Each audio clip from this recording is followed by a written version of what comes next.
So welcome everyone to this Exploring Preventative Investment in Local Government webinar. We're just going to give everyone another 30 seconds or a minute or so to join us, to get settled, and then we'll kick off.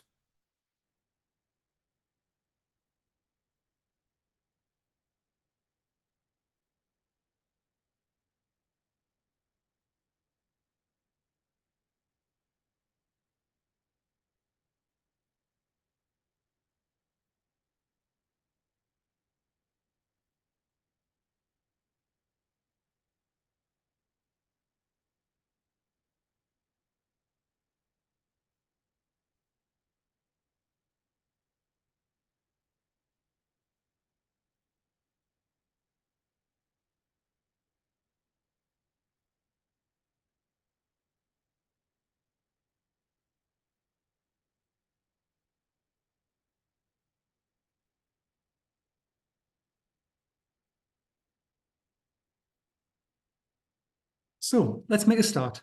Welcome everyone. This is the CIPFA webinar on exploring preventative investment in local government.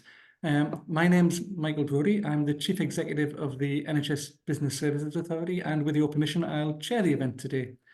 So look, my background, I'm a public sector accountant, worked in the NHS or in the quasi-NHS arm's length body sector for 30 years, 7 of which very happily at Public Health England, where I developed a bit of a passion for helping people to live longer and healthier lives. And of course, part of that is being around how do we get better at prevention.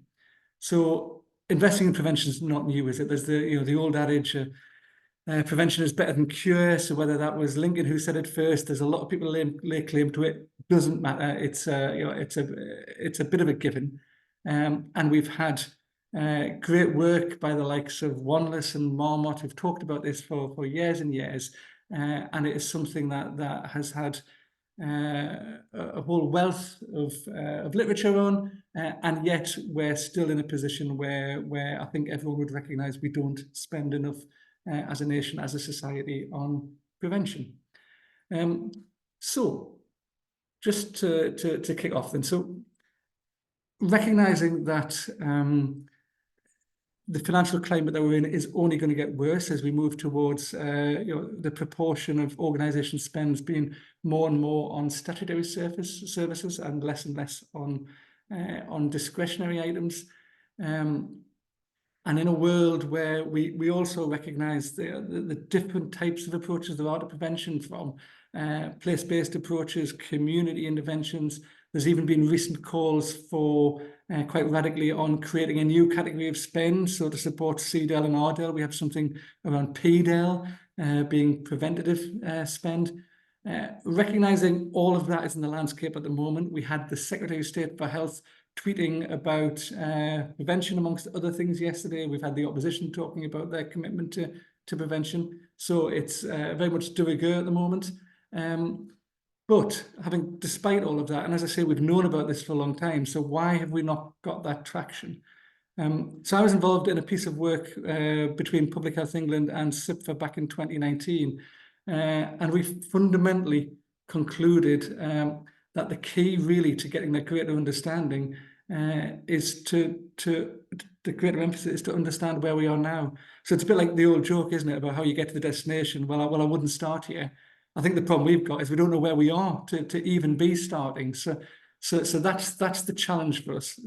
So before we can get into the really interesting stuff around return on investment, around how do you ride 2 horses at the same time while spending on prevention as well as treatment in all of its forms, how do we get there? And the starting point has to be having a robust understanding of what we spend. That'll strengthen our approach to being able to get that shift in the balance right.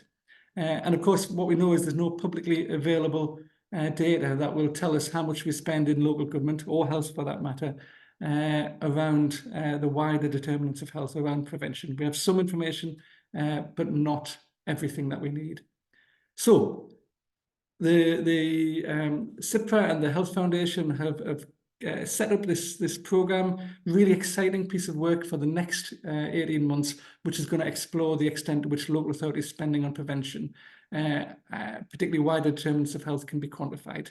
And today is all about launching that. So we have two objectives for the program. Firstly, to build a consensus around the scope and the definition of what we mean by prevention, what we mean by the wider determinants from both a health and a financial context.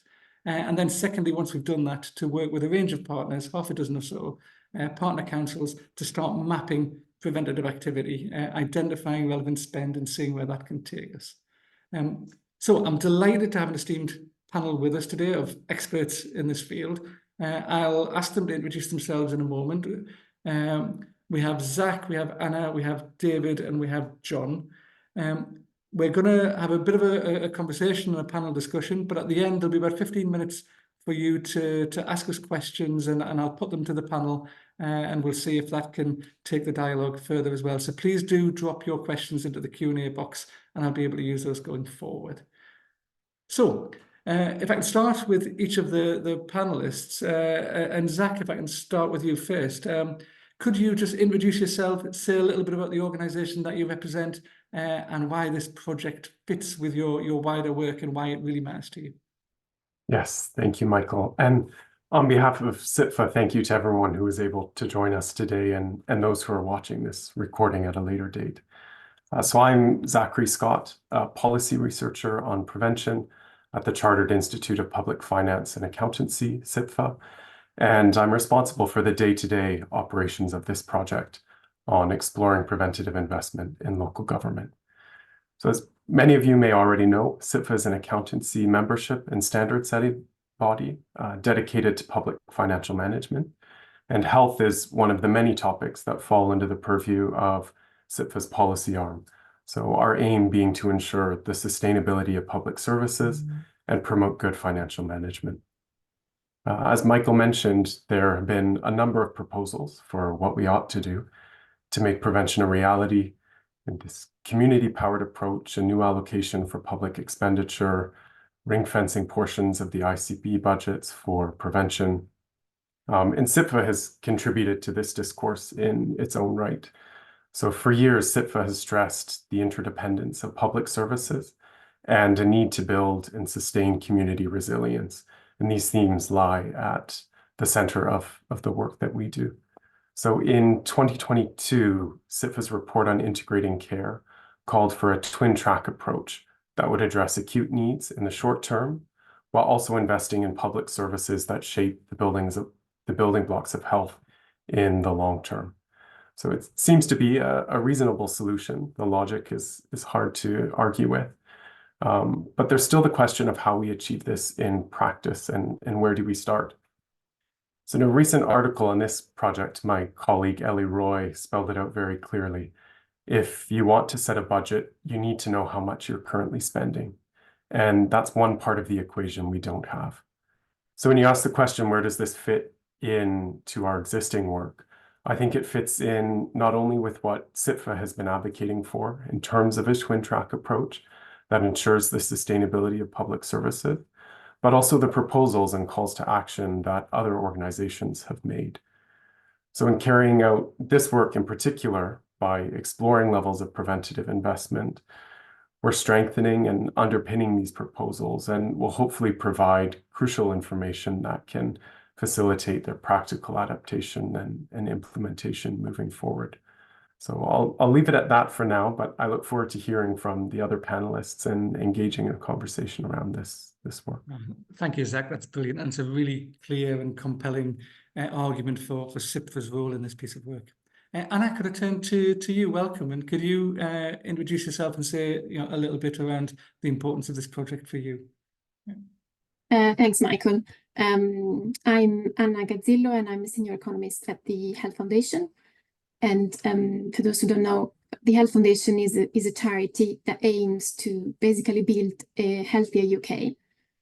That's because health is one of the most important assets that we've got, and also because, unfortunately, good health still remains out of reach for many, many people in the UK.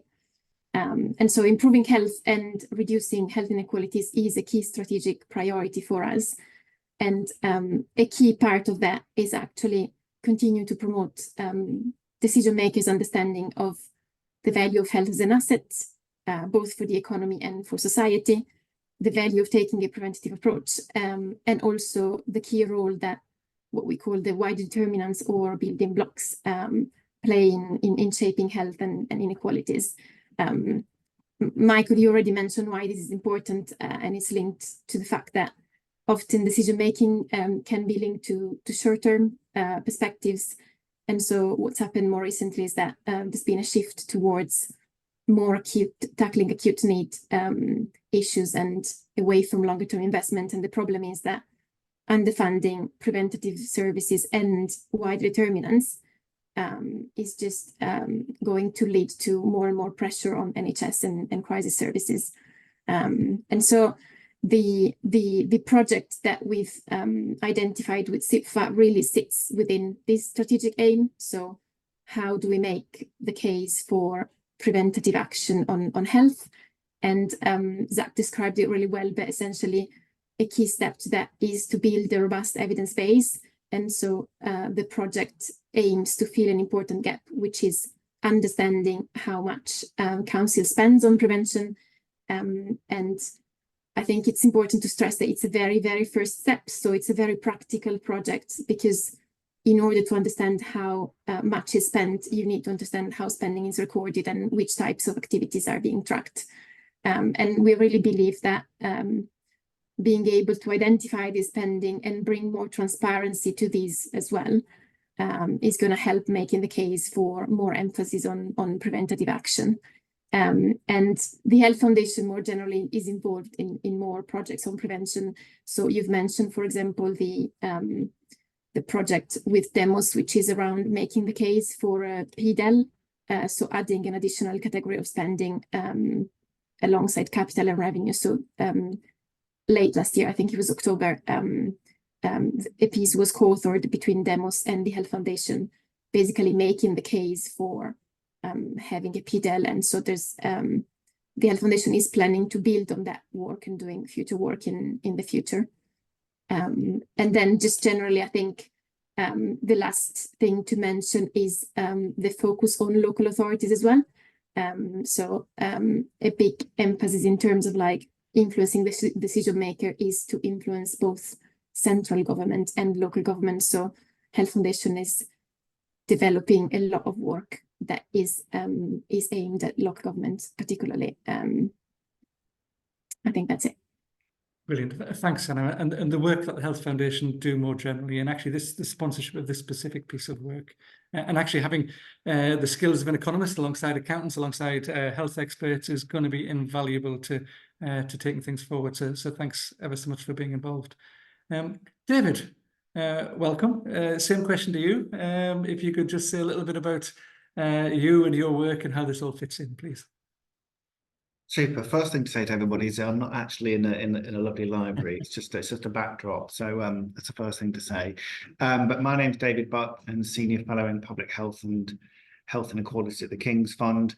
Also an economist formerly too. So it's great to be around economists and accountants as well. And the distinction between those, we could get into another debate about that, couldn't we? But all colleagues together. Like the Health Foundation, we're a charity, and we seek to influence national, local, and support national and local sort of leaders and systems in improving health and care. And so I'm really pleased about this. In a former life, I was in the Department of Health. And to be honest with you, at that stage, as a civil servant, I would have loved to have the data that hopefully we'll get through this project to help me make the case in government about the impact of prevention and how we need to protect preventive spend. So I think for me, and we realise that this is a first step, but if we don't measure it, we don't value it, we can't account for its impact, and we can't protect it. So actually, the more that we can do to understand and define prevention in all its complexity, so this is going to probably be quite a complex piece of work, the better we will be to be able to actually make sure that that spend is protected and potentially increased in future. So really pleased to be involved in this piece of work, and I'm sure it'll be helpful for government centrally, for local government hopefully, and also for all of those that support local government and its role in health. Brilliant, David. And you talked about the complexity. I mean, I think this project is both simple and complex at the same time, isn't it? We've chosen quite a constrained, quite a tight subject. I'm always really excited to get into the and what next, and where does the ROI go with all of this? But actually, just the simplicity of understanding what we spend sounds really straightforward, but in truth, it's going to be incredibly complex. Can I move on to John? John, could you again? Same question. Could you set out who you are, what you do, and why this matters? Yeah. Sure. Thank you very much. So my name is John Franklin. I'm chief economist at a charity called Pro Bono Economics. We use data, evidence, skills of economists to support any organisations that are trying to tackle the causes and consequences of low well-being in the UK. Throughout the number of years that I work with Pro Bono Economics, we've worked with literally hundreds of different charities, public health bodies, bits of local authorities, bits of the NHS. And I think that the kind of consistent message that has been emerging over the last couple of years is that services are getting towards breaking point, if not already there. So whether we're talking about children's care, whether we're talking about mental health waiting lists, whether we're talking about homelessness support, people on the ground, people working on the front line just feel like they are stretched beyond all belief. And we can't cope with this, we can't continue like that, because I think it has real consequences, not just for the individuals affected, but also for us as a society, for us as a country. So whether that is the declining well-being of our children, whether it is rising numbers of people on long-term sick from their jobs, whether it's rising numbers of people who are economically inactive because of their health, we need to do something about this. And I think taking action on this is critical for us as a country, but it's also critical for all the organisations we work with, and it's critical for tackling the levels of low well-being that we've got in the UK. Thanks, John. That's a really passionate exposition of why this piece of work is needed, and it is super important. I mean, we're seeing the plateau of people's life expectancy. We're seeing just yesterday the position on social attitudes towards the NHS. We just need to make a difference, and undoubtedly prevention is going to be at the heart of all of that. So can we get into a little bit of a more detailed Q&A? And Zach, can I start with you? So we've explained what the project is, and we've talked a lot amongst ourselves around the importance of clarity. So can we be absolutely clear on what it is you hope to achieve in conducting this work, and what will success look like? Yeah, so you're absolutely right. We need to be very clear about the limited scope of this project and realistic about the anticipated outcomes. So as the title of the work suggests, it is very much exploratory in nature. And so the focus is first on exploring the extent to which a select number of partner authorities spend on prevention as it relates to the wider determinants of health can be quantified. So what does success look like? I think for us, for the purpose of this project, success would be first building consensus around a scope and definition of prevention that on one hand incorporates these wider determinants of health, and on the other hand is operational from a financial perspective. So how do we categorize and classify different types of prevention and come up with a framework that can actually be applied at the local government level? I think success would also be effectively co-producing approaches to map preventative activity and then identifying associated spending within our partner council's financial records. And then ultimately, at the end of the project next autumn, we hope to share these findings, perhaps in the form of case studies or a collection of best practices, in order to enable other councils to do the same. And so the scope of this project is intentionally narrow because we do recognize that one of CIPFA's roles within the wider conversation around prevention is to begin tackling this question of how much are we currently spending on prevention. And if we can begin to answer this question, we can begin to strengthen proposals for actually shifting the balance of funds and investing in our communities and our health as an asset, as Anna mentioned earlier. No, thank you, Zach. And Anna, Zach's just mentioned the importance of wider determinants. Now people could be forgiven for thinking, well, why isn't the starting point to look at preventative spend in health and healthcare? Anna, can you say a little bit about why the focus on the wider determinants in particular? Yes, thanks, Michael. So I think the first thing to say is that estimates vary, but actually it's widely accepted that population health is shaped by factors that go beyond health and care. And so by wider determinants, we mean economic, social, environmental determinants.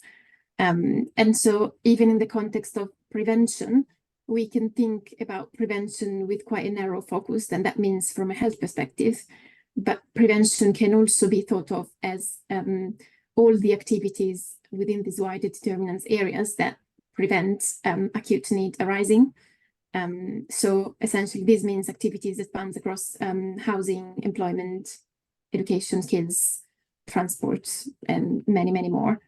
And I think it's important to say that these wider areas of government spending have been put under pressure, and their budgets have been put under considerable pressures in the most recent years.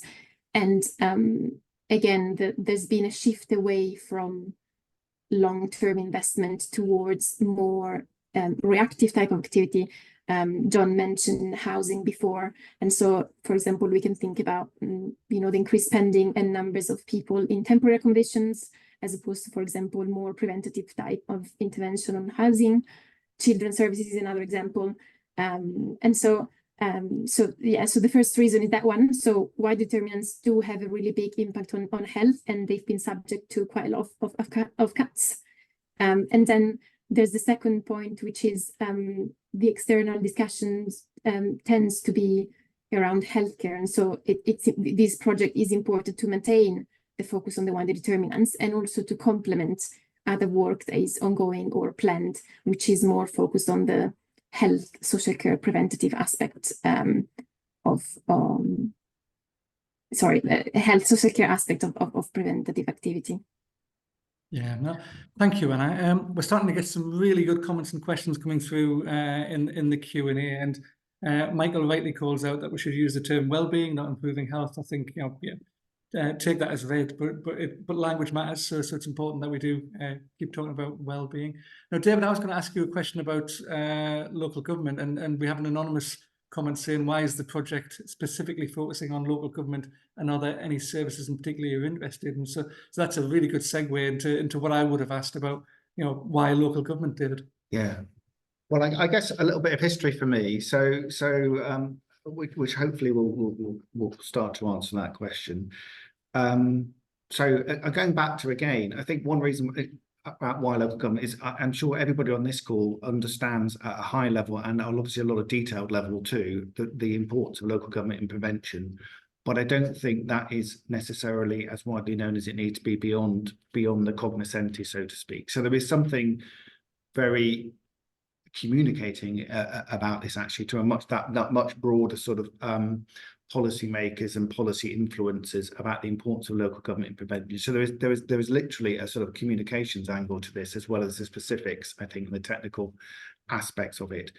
As Anna was saying, and the second thing is we know that the public health grant, for those that don't know that, there is still a public health grant that goes to fund specific services, some of which are more service related, some of which are more, we would probably say, connected to wider determinants a little bit more, and in between. We know from work from the University of York did several years ago that investing and spending money in those services is 3 to 4 times as cost effective in terms of improving health as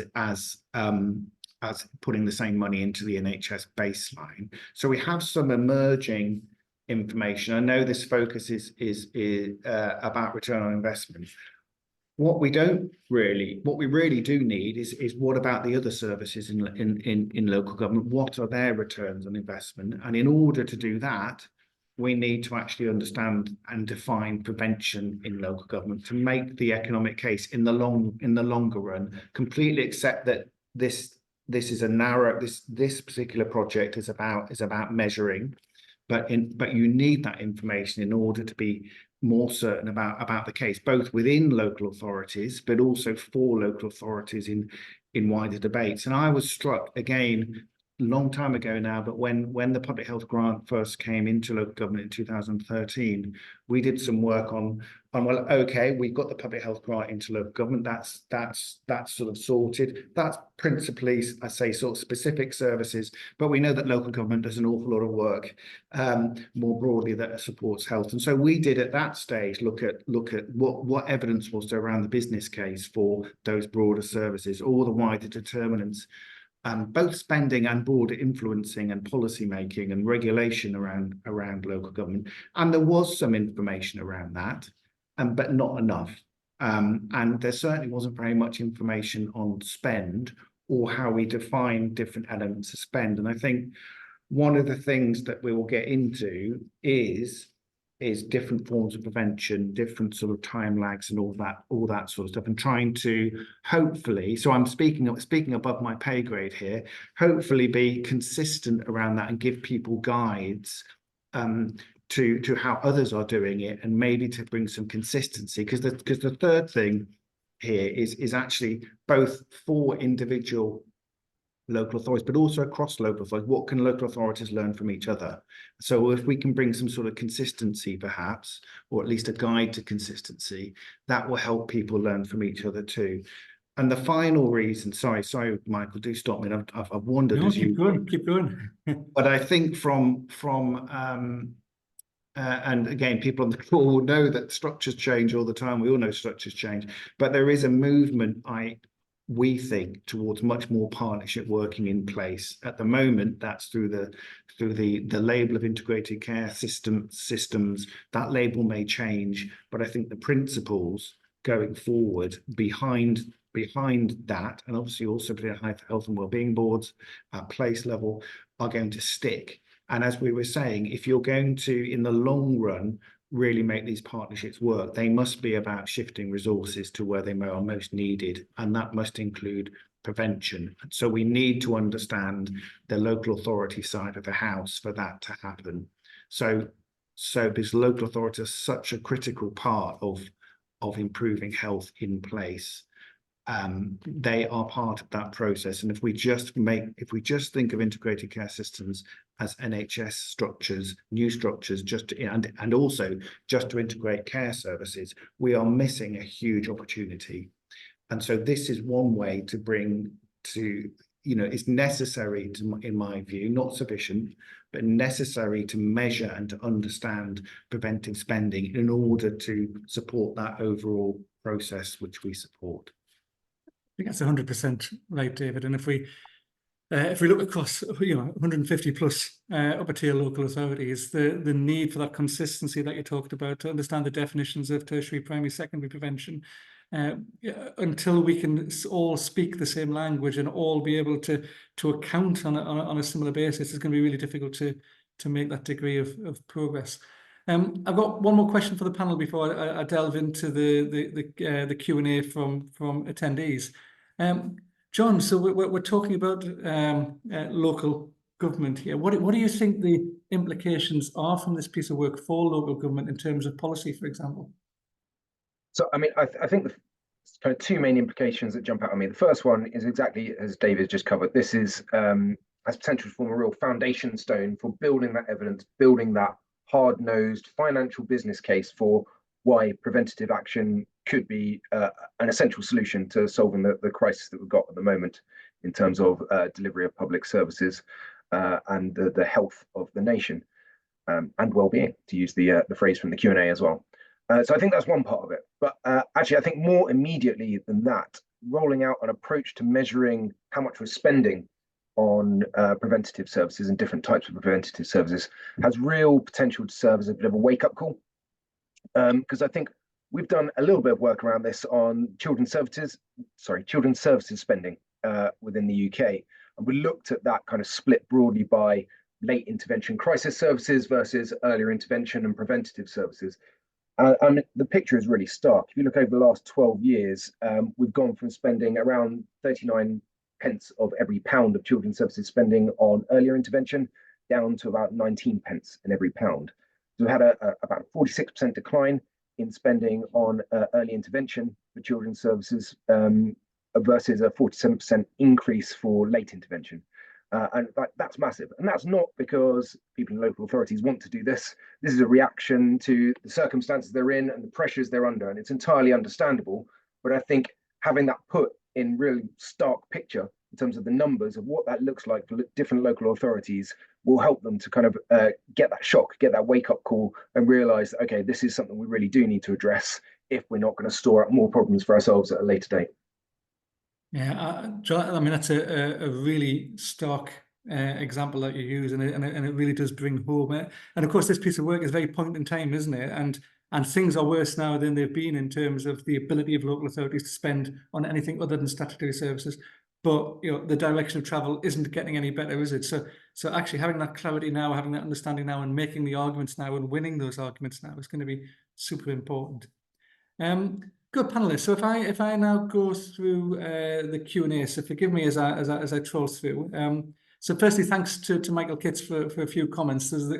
Michael's commented that he doesn't fully agree with a negative impact on health, that good prevention, addressing social determinants will reduce hospital A&E and admissions, and so that we need to understand the impact. And I think, yeah, Mike, I think we'd all agree with that. And I've mentioned your comment around well-being and not improving health. We've had the question around why local government.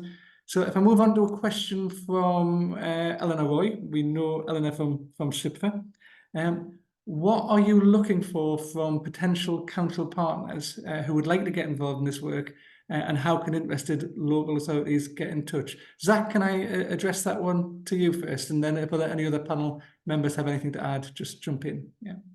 Yeah, happy to answer that. So we've broken the project down into 5 phases with local authorities. So we have the planning phase, research, evaluation, approval, and promotion. So across those different phases, the ask of local government will be slightly different.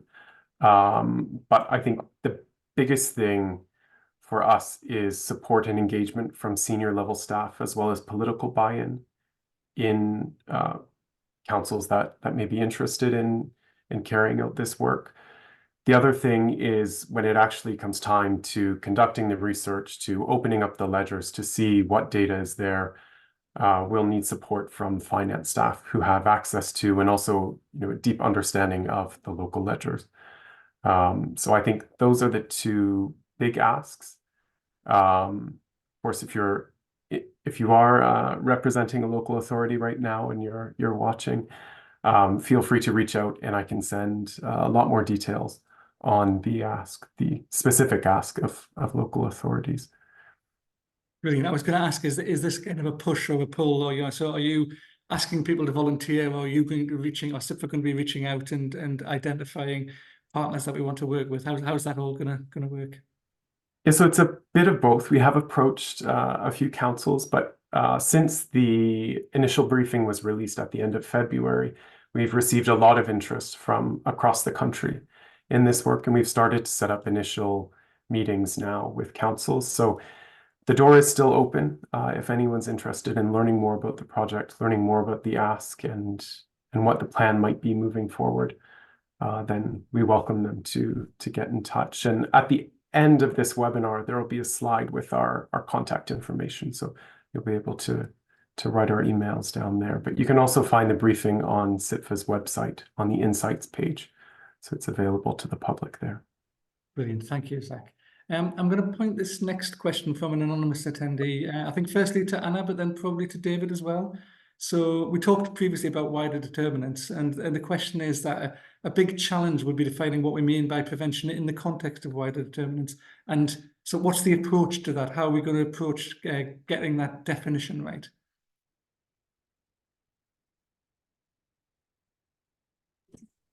Apologies.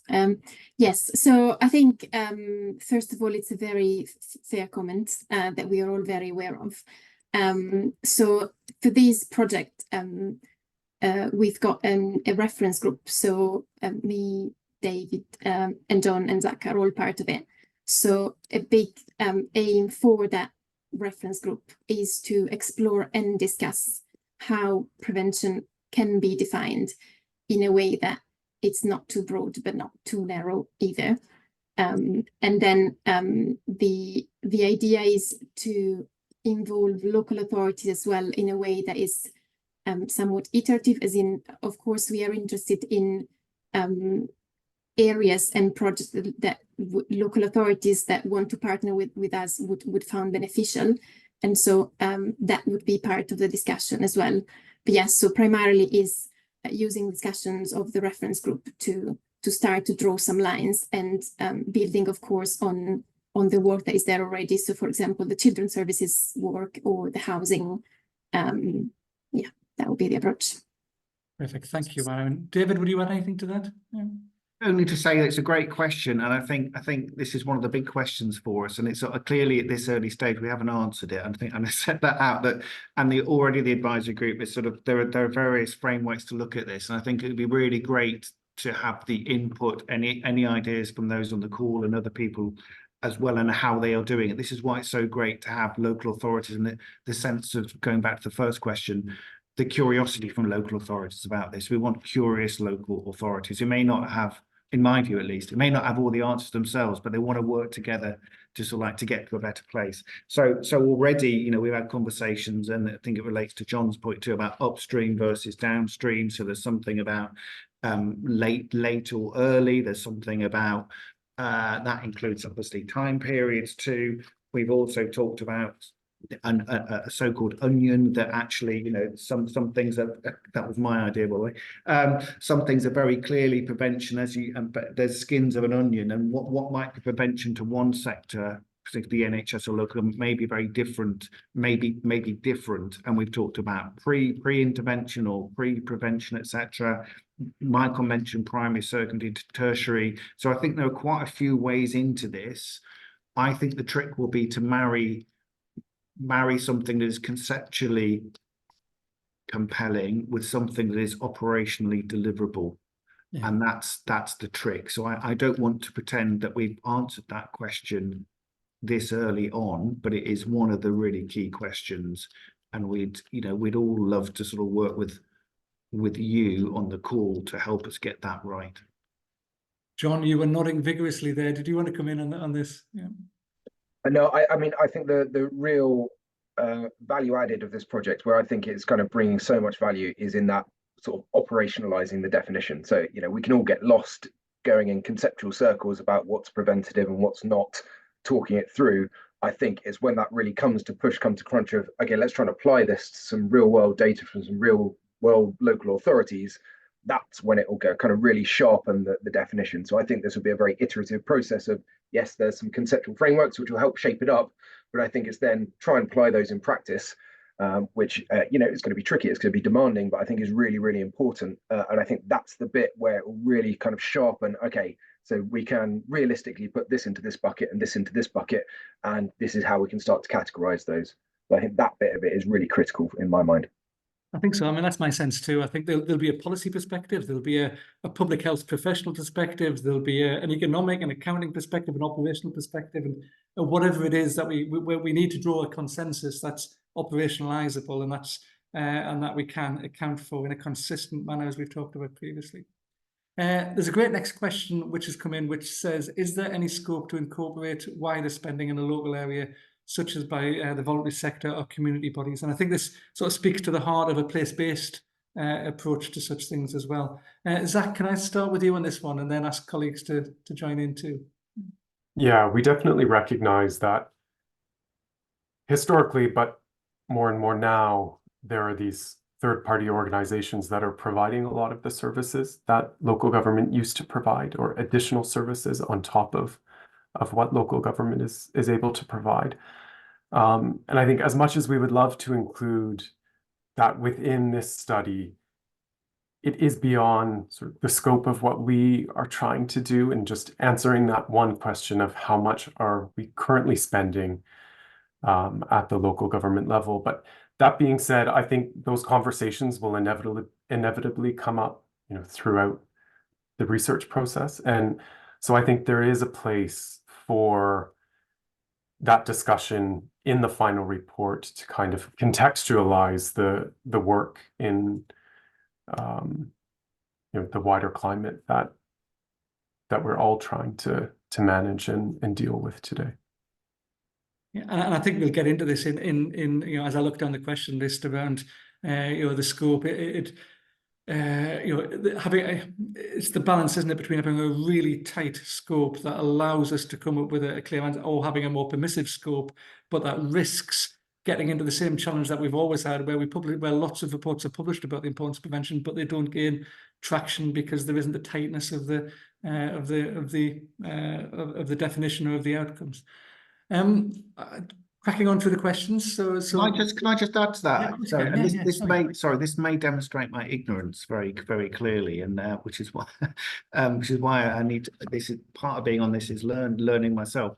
I guess there's something about the distinction between commissioning and provision, isn't it? So and to what extent that distinction is in local government accounts, because actually that shift towards who is providing maybe in accounts, but you guys, Zach, Michael, would be much more able to answer that question at the moment. So maybe we can see some of those trends in the accounts. I don't know. And perhaps it depends on where, whether that voluntary and community sector is being funded by local government. I mean, I was at the wonderful Bromley by Bow Centre just a few weeks ago, and they were explaining how what a smaller and smaller proportion of their funding comes from local government or any other public sources, and how it's raised in different ways. John? I was going to make very much the same point as David, that if there is any potential to identify within what local authorities are spending, whether that's being channeled via social sector organisations, either through grants or through commissioning, that would be really interesting and would give us part of that picture about the role of the social sector. But I agree with keeping the scope manageable and limited and realistic. I would love to see the total picture of what the social sector are bringing to helping tackling lots of these preventative challenges, because so often the organisations we work with, that is what they're about. They're about sort of filling a preventative gap and trying to support people before it becomes a crisis, and they're really passionate about that. And while some of that will come through commission services, lots of it won't. Yeah, sadly, less and less of it's being through commissioning route. Michael, again, thanks for your definition of well-being. We'll we can I'm sure we'll all look at the link you provided. Really valuable. Thanks. There's an anonymous question around: are we aware of any similar work considering health spending, for example, and where does this project sit alongside other related work? Again, Zach, do you want to start with that? Yeah, so I mentioned that we released the initial briefing at the end of February, and we'd since heard from a number of potential partner councils. We've also heard from a number of organizations who are doing work in this space as well. So we do know that there is ongoing research looking at preventative spend as it relates to health. So again, looking at the public health grant and trying to determine or to come up with a number there. And in addition to that, there's also some research ongoing looking at NHS spend as well. So I do think this work fits quite well alongside those other projects, in that the focus there is very much on health and public health, whereas we are moving up the river, as we like to say, looking upstream to the wider determinants of health and the public services that sort of shape people's health and well-being. Brilliant. And if anyone on the call or anyone watching this back later has any links to any work that's going on locally or any other national work, then please do share with Zach, and we can pick that up and make sure that we align. Anna. Yes, so I just wanted to add to this. We've mentioned it at the beginning briefly, but of course there's the work that Demos is calling for, and that's more around PDEL, and so how to how to identify and ring fence any spending on prevention, which is central government focused, but of course would have implications for local government funding. So that's another related work, and we've got someone actually from Demos as part of the expert reference group. So again, they're feeding in to what we're doing, and there's a link to that piece of work there as well. Thank you, Anna. And David. Yeah, I guess it's and Michael will know this too.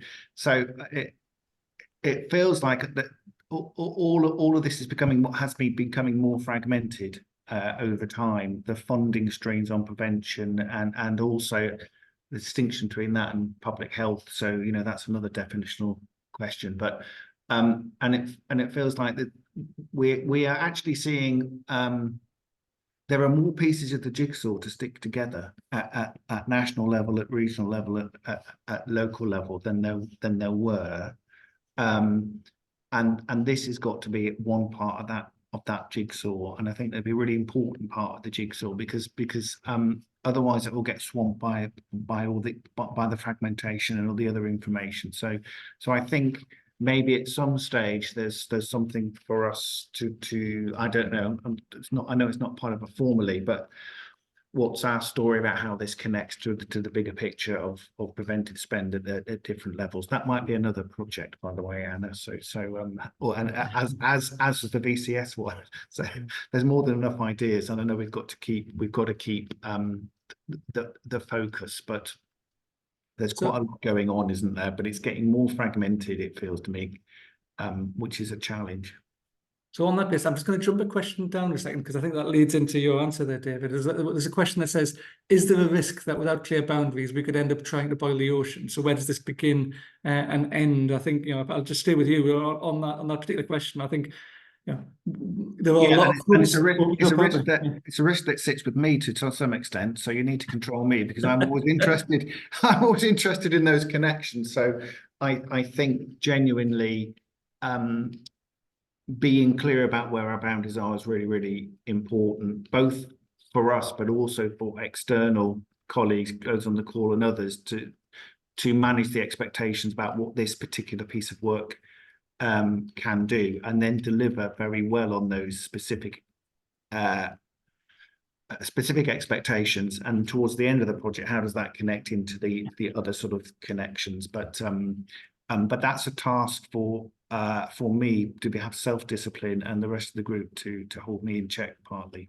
Likewise, David, when I was first asked to chair the reference group, I think Zach, I was saying, so we identify the spend and what's next, and I think it's absolutely right that we just keep this, as we said before, we keep this tight, we keep it constrained, and we have a really practical project that gives the methodology, that gives an understanding of how much we do spend in local government and wider determinants, and from that we can then go on and do other things, which, if the panel allow me, I'll jump back a question, because I think that leads nicely into, so what do we see as being the ultimate ambition for the project? Where do we see it leading? So that tight, constrained project, what does it deliver? Where does it lead to? And John, can I start with you on this one? I think ultimately, and not part of this project. Don't worry, Zach. I'm not trying to squeeze it into here. But ultimately, it's about building that hard-nosed business case for channeling more spending into preventative to reduce the demands on crisis spending. Now, I think that's probably several steps down the road, because I think not only broadening out our understanding of who's spending what across the country, we also need to pick up on those efficiency and effectiveness points that Zach that was covered in the presentation, actually, Michael, that you showed earlier, around the other things that we need to understand to really build a hard and fast business case here. But that work continues, and I think this is a critical stepping stone, a really important foundation to build on to get there. But I do think we need to invest more in that evidence. As keen as I am, and as many organisations I work with who are passionate about preventative spend, I am yet to see a really, really, really compelling business case for preventive spending that you can't poke holes in. So I do think there's a need for that investment in the evidence to really strengthen that, because if I was a commissioner at the moment, it's all too easy to say yes, but we've just got these urgent priorities, because whilst there is some evidence, it's not yet quite strong enough to really make that hard and fast case. And I think that's where this is building towards. I think so. For me, this is the foundational building block upon which any other questions will be asked and answered. But until we've got that, I go back to where I started from, with the old joke about, how do I get to such and such? Well, I wouldn't start from here. Well, where are we? Where are we? And that's the important bit. There is a comment from Joe in the chat, which links to some work that Joe Alchart is and LGA are doing. So we will have a look at that link, and I think we have involved LGA in this program. And Paul, another LGA colleague, has said prevention, early help, early intervention. What's in a name? Absolutely, absolutely, Paul. We could spend the rest of the session discussing that, I think. Michael, you said you may pick up on this based on David's point, but my other big thought here is about focused prevention. How do we know that people are in decline and deliver preventative interventions that stop that? That needs insights, linking up, and tracking. David, since he's mentioned you, I'm going to come to you first, and then perhaps to Anna after that. Yeah, and I guess this is, partly a response partly to that is the level at which we measure it, and I don't know, but I doubt that the level at which we measure local government preventative spend is at the level of the individual or at the level of the all groups of individuals. It's a much higher level of aggregation. So I'm interpreting the comment about if you really want to support a group of individuals or individuals themselves around prevention, you need disaggregated data that connects that up, and that I don't think is what this project is about. It's much more about that high level, I'll be honest, that high level sort of making the case for high level investment in preventative spend. That doesn't mean that question isn't right, it is right. But I think some of that work is happening again. It's related work, is related, in the NHS in the term population health management, in local government in the term sort of actually connecting and integrating knowledge and data sets, which come from all sorts of sources of activity and spend. But again, I'm happy to be put right by other panelists, but I think we're operating at a slightly higher level, not to say that integration at individual and group level isn't happening in other ways, and that needs to happen too, and particularly in the lingo in population health management. There's lots of great examples actually in different places where that is happening, different councils and different bits of the NHS and other providers, including on the wider determinants. So there's another, it's a really good point, there's another sort of strand of activity, which again, I think is a good question, because it makes you think, well, how does this piece of work connect to that? And I think we will have to think, probably have to think about that. But that needs to happen as well. But that's not what this is. That's my view anyway. I think that's right. I think it needs to be aligned to that sort of work, and it needs to allow us to be able to answer those questions. So whatever we do in terms of definitions, and our understanding of the macro numbers need to be able to be applied at a more micro level to some extent. And I'll bring you. I'll read out the next question and bring you in, see if you can try and link the answer to both of them. So Emily's asked, how should we measure the effectiveness and impact of preventative spending initiatives?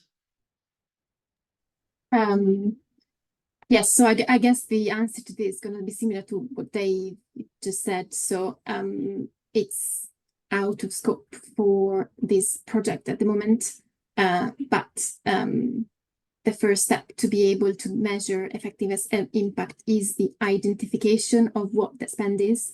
And so what we've said before, so the operationalization of the definition and the identification of preventative spending is keen to that. It is like the first step to then start a conversation about effectiveness and impact.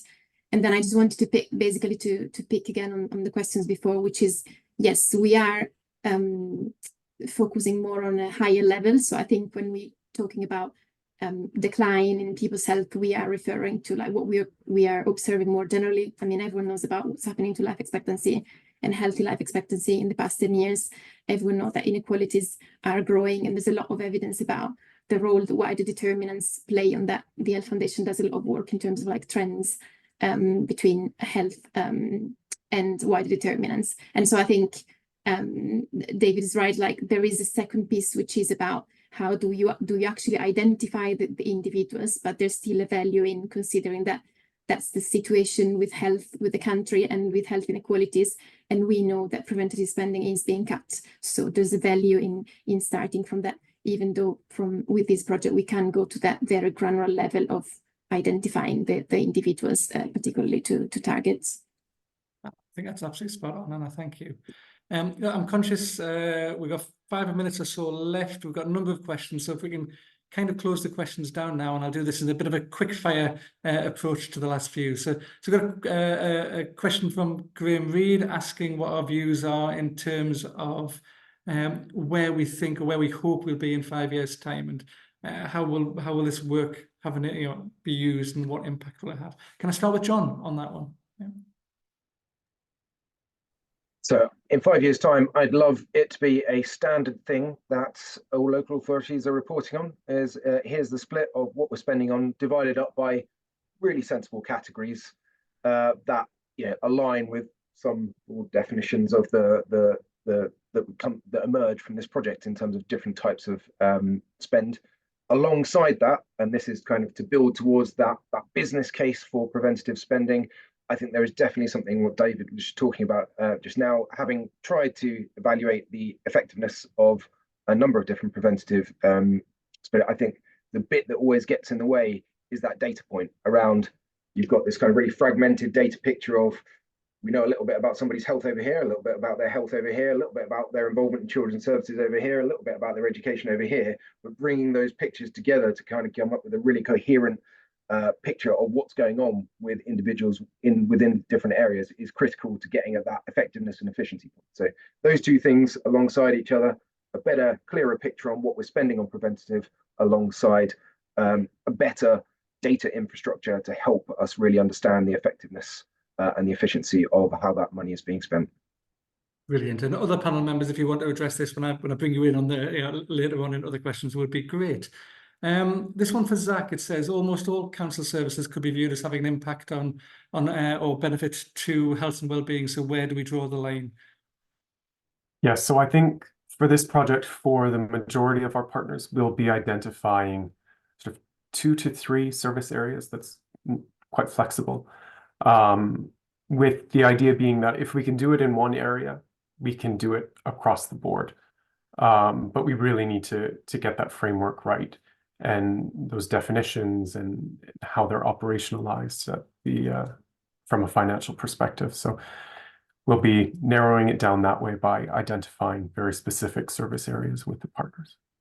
And if I stay with you, Zach, there's another question which says, given the current picture where council is spending such a large proportion of the budgets in social care, if that's not included, do we risk missing a significant impact on prevention? What's your thoughts on that? Yeah, it's definitely a conversation that we've had. How do you include social care? I think the interesting thing with social care is that it cuts across so many different service areas. And so if we look at housing, for example, which is an area that a lot of potential partners have brought up, they might be interested in looking at that. That is very much connected to social care. And so I think the focus may not necessarily be on social care budgets, but social care will inevitably be a part of the project, and will definitely be included throughout the report that way. No, thank you, Zach.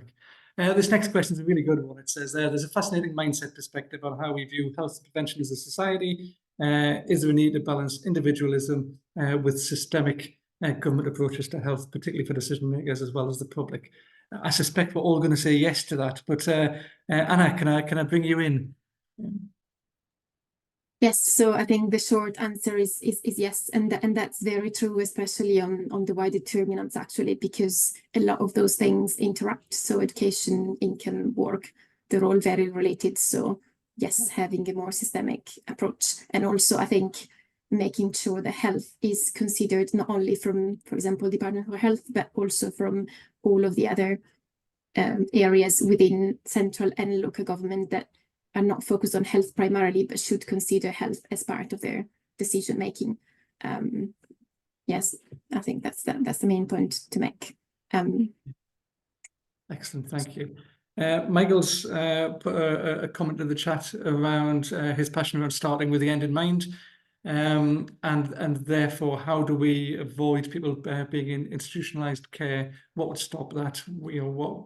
Focus on the outcomes that matter. I think more of a comment than a question. I think we'd probably all agree with that. And again, though, with the concept of keeping this a really tight not boiling the ocean. I think that's another piece of work that could perhaps build on this in due course. Anonymous attendee, I have a real view on this. Do you see the findings of this work having future implications for local government reporting? Probably Zach, do you want to start on this one? And then I'll bring John in, because John, you mentioned this earlier as well.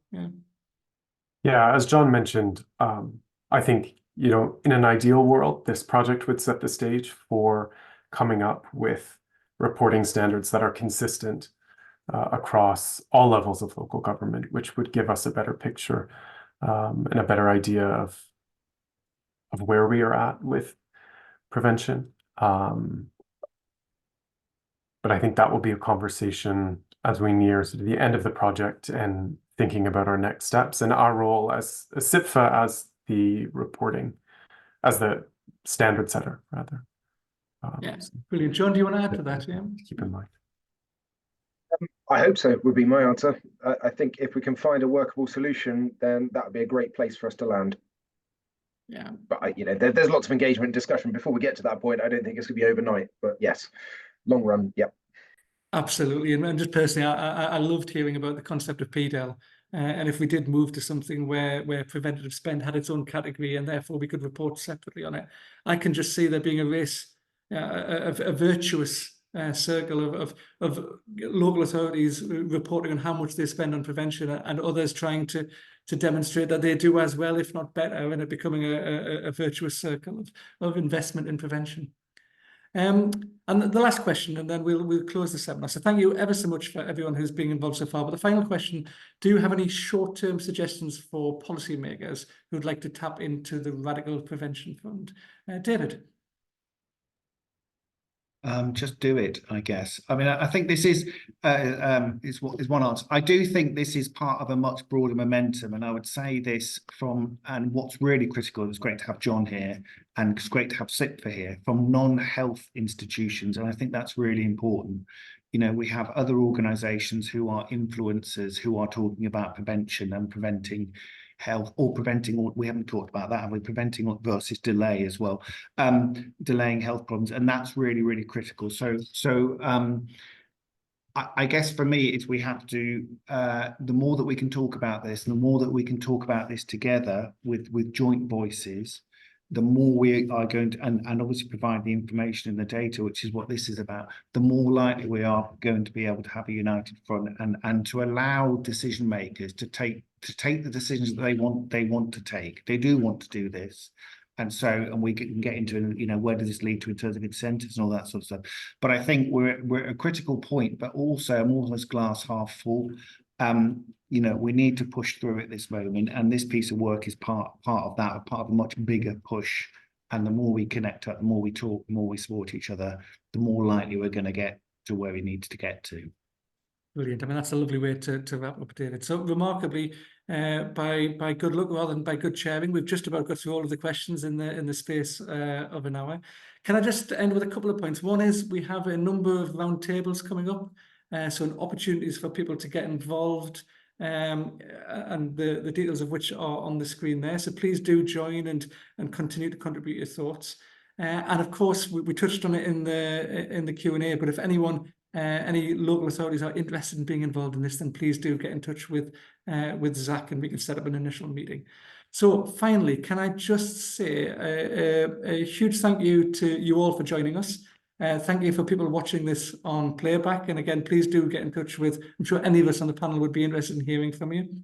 But most importantly, can I say a massive thank you to the panel for their insights, their wisdom, and what I'm sure you'll agree is being a really interesting debate today. So thank you, everyone. Thank you to the people behind the scenes who've made this happen. Have an enjoyable Easter, and I look forward to speaking to some of you about this in the future. Thank you, everyone. Thanks very much, everyone.